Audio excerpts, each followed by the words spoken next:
మంచిర్యాల జిల్లా కేంద్రంలో ఓ ఫంక్షన్ హాల్లో ఓబీసీల పోరుబాట పుస్తకం ఆవిష్కరించారు. 6 ఏళ్ల లోతైన పరిశోధనతో ఈ దేశంలో వెనుకబడ్డ బీసీ వర్గాలు ఎదుర్కొంటున్న సమస్యలు ఈ పుస్తకంలో పొందుపరిచామని పుస్తకం రచించిన పరికిపండ్ల నరహరి తెలిపారు. వాటి పరిష్కారాలు ఈ పుస్తకంలో చేర్చామన్నారు.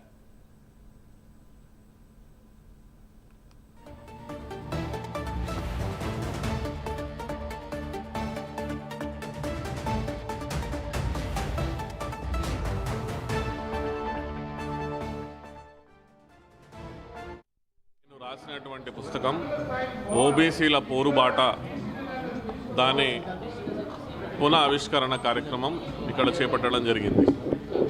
నేను మంచిర్యాల జిల్లా, మంచిర్యాల ప్రాంతం, చుట్టుపక్కల ఉన్నటువంటి ఉమ్మడి ఆదిలాబాద్ జిల్లా ప్రాంతం నుంచి వచ్చినటువంటి వివిధ సామాజిక వర్గాల నాయకులు, ముఖ్యంగా బీసీ సామాజిక వర్గాలు అందరికీ పేరు పేరున ధన్యవాదాలతో ఈ పుస్తకం యొక్క ముఖ్య ఉద్దేశం ఏమిటంటే, ఓబీసీ వర్గాలు అంటే బీసీ వర్గాలు, దీంట్లో ఓబీసీలు ఎందుకన్నామంటే అదర్ బ్యాక్వర్డ్ క్లాసెస్, నార్త్ ఇండియాలో దీన్ని ఓబీసీలు అంటారు, ఇక్కడ మనం బీసీలు అంటాం.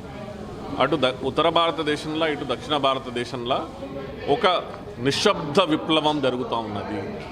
బీసీలందరూ 1989-90 తర్వాత వచ్చినటువంటి మండల్ కమిషన్ తరువాత సుమారు 35 సంవత్సరాలు గడిచిన తరువాత ఈరోజు అసలు 35 సంవత్సరాలలో తమకు ఉద్యోగ అవకాశాల, విద్యా అవకాశాల, సామాజిక ఆర్థిక రాజకీయ అవకాశాలు ఎంతవరకు పొందినాం, ఇంకా ఏమి పొందాల్సినవి ఉన్నవి అనే విషయాల మీద చాలా పెద్ద ఎత్తున ఓబీసీ, బీసీ యువత, బీసీలు బాగా చర్చిస్తున్నారు. నేను రాసినటువంటి పుస్తకం ఓబీసీల పోరుబాట